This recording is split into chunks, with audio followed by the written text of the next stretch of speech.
Deuteronomy chapter 16.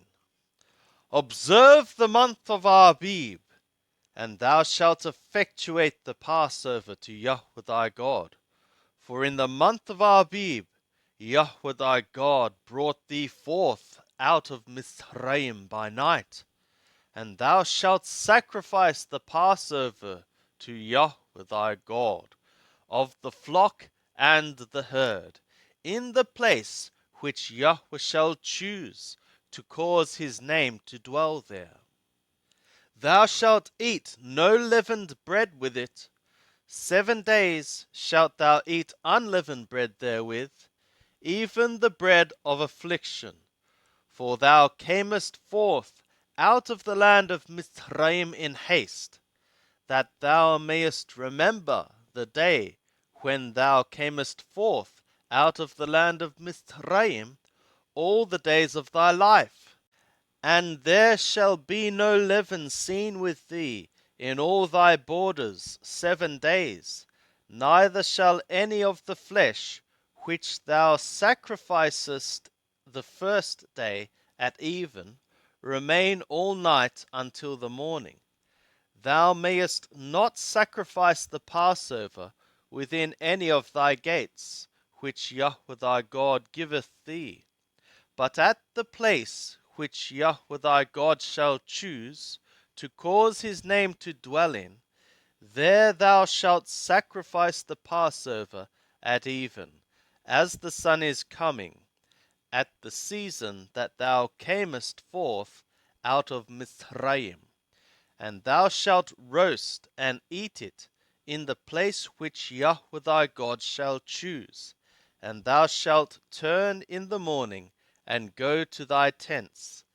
6 days thou shalt eat unleavened bread, and on the 7th day shall be a detaining assembly to Yahweh thy God. Thou shalt do no work therein. 7 weeks shalt thou number to thee, from the time thou beginnest to put the sickle to the standing grain, shalt thou begin to number 7 weeks. And thou shalt keep the feast of weeks to Yahweh thy God, with a tribute of a freewill offering of thy hand, which thou shalt give, according as Yahweh thy God blesseth thee. And thou shalt rejoice before Yahweh thy God, thou and thy son, and thy daughter, and thy manservant, and thy maidservant, and the Lewi that is within thy gates, and the sojourner, and the fatherless, and the widow that are in the midst of thee, in the place which Yahweh thy God shall choose, to cause his name to dwell there. And thou shalt remember that thou wast a bondman in Mizraim, and thou shalt observe and do these statutes. Thou shalt keep the feast of booths 7 days, after that thou hast gathered in from thy threshing floor and from thy winepress.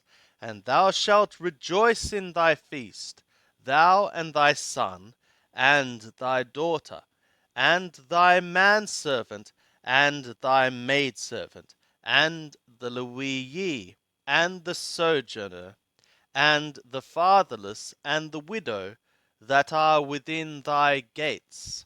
7 days shalt thou keep a feast to Yahweh thy God, in the place which Yahweh shall choose, because Yahweh thy God will bless thee in all thy increase, and in all the work of thy hands, and thou shalt be altogether joyful. 3 times in a year shall all thy males appear before Yahweh thy God, in the place which he shall choose, in the feast of unleavened bread, and in the feast of weeks, and in the feast of tabernacles, and they shall not appear before Yahweh empty. Every man shall give as he is able, according to the blessing of Yahweh thy God, which he hath given thee. Judges and officers shalt thou make thee in all thy gates, which Yahweh thy God giveth thee, according to thy tribes, and they shall judge the people with righteous judgment. Thou shalt not bend justice, thou shalt not respect persons, neither shalt thou take a bribe, for a bribe doth blind the eyes of the wise, and pervert the words of the righteous. That which is altogether just shalt thou follow, that thou mayest live and inherit the land which Yahweh thy God giveth thee. Thou shalt not plant thee an asherah of any kind of tree beside the altar of Yahweh thy God, which thou shalt make thee. Neither shalt thou set up a pillar which Yahweh thy God hateth.